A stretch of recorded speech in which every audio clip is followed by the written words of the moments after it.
Ke kone au ki Makitānara.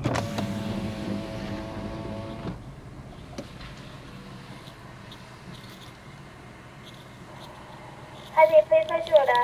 Tēnā koe, mohio ana koe ki te kōrero Māori?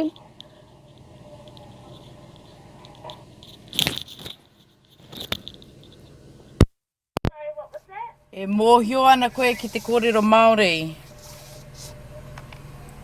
Oh, sorry, I don't speak Māori. Tāna koe ki te tikina tētahi atu? Yeah, so if you're not going to speak English, we can't take your order, sorry. Nera?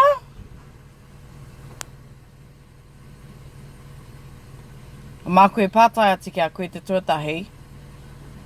Ho mai, he hei hei, he tākai hei hei iti. Yeah, so we don't speak Māori, sorry, so we can't take your order. Kei kora a manaia?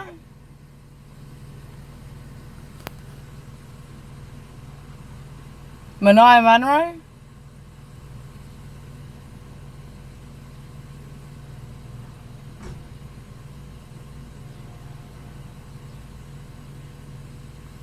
E ai ki a Makitānara, kāre rāta e taia ki te... Hi there, sorry, what would you like? Kia ora, ho mai tētahi tākai hei hei iti. Hey, sorry, so we, so I can't actually understand your Māori, so you need to place your order in English, please, or else we can't actually take your order. Kei te pai.